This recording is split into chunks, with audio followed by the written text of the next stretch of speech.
ఇక్కడ దిశ ఇన్ని జరిగితే అదే బాధ ఆవేదన. నేను అందుకే కుట్ర అంటున్నా.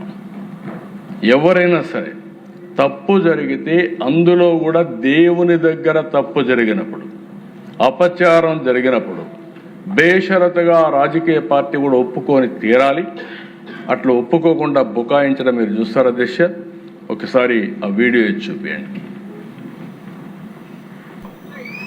ఈ ఎన్డీడీపీ సర్టిఫికెట్, ఎన్డీఆర్ఐ సర్టిఫికెట్ రెండు కూడా పెట్టి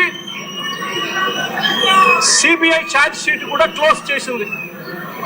క్లోజర్ ఇచ్చింది. Yes, I agree that they have submitted in their report that ghee is adulterated.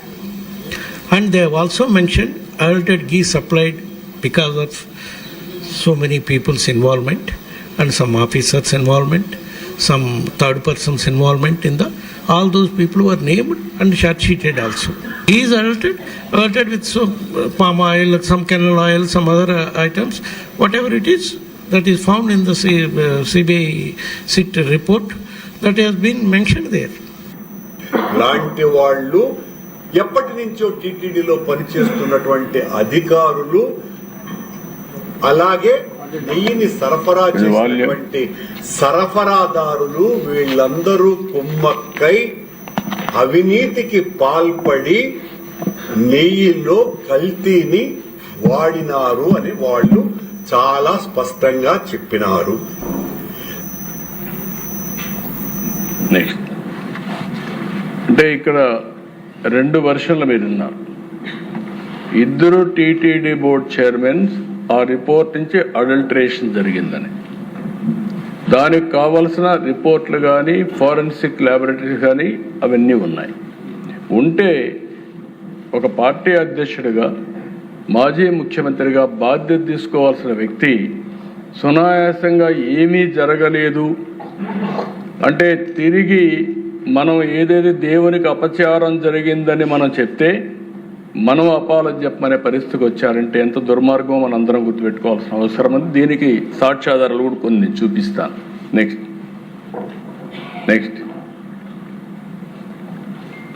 Sit చాలా క్లియర్గా చెప్పారు అధ్యక్ష.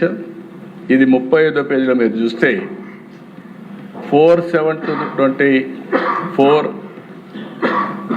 respectively and the same were accepted with earlier procedure and మాట్లాడుతూ the sample were drawn from 2 tankers on 6/7/24 and 2 tankers on 12/7/24 and forwarded to NDB Calf lab. TTD received the NDB Calf test reports on 16/7/24 and 23/7/24 respectively, which shows ghee adulteration with vegetable and animal fat. Thus, AR Dairy Food Private Limited, A1 Dundigal is by supplying. అంటే క్లియర్గా వాళ్ళ రిపోర్ట్లో కూడా ఆ రిపోర్ట్ని coat చేసే పరిస్థితికి వచ్చారు. నెక్స్ట్ అధ్యక్ష, ఇక్కడ జరిగిందే కాకుండా మీరు ఒకసారి చూస్తే ఎందుకు నేను కుట్ర అని మాట్లాడానంటే, ఒక డెలిబరేట్గా మొట్టమొదటి నుంచి కూడా వెంకటేశ్వర స్వామి ప్రతిష్ట దెబ్బతీయడానికే ప్రయత్నం చేస్తూ వచ్చారు. ఇది కల్తీ లడ్డు ఒక విషయం, కెమికల్తో తయారు చేసిన ఘీ ఒక విషయం.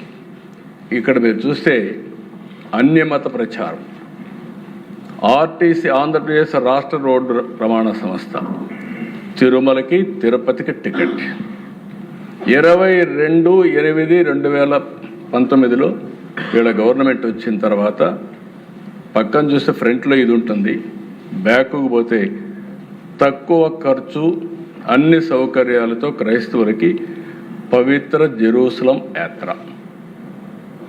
వెంకటేశ్వర స్వామికి దగ్గరికి పోయి యాత్రికులకు ప్రచారం చేయడం ఇదే అని అడుగుతాను.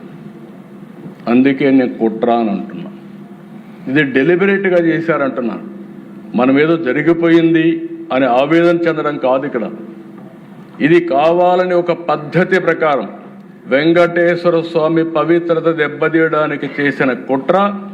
అది ఈరోజు మళ్ళీ 94%తో గెలిచి హౌస్లోకి వచ్చామంటే అది వెంకటేశ్వర స్వామి కృప అని చెప్పి మరొకసారి మీ అందరికి తెలియజేస్తాను. ఇది ఒక టెన్షన్.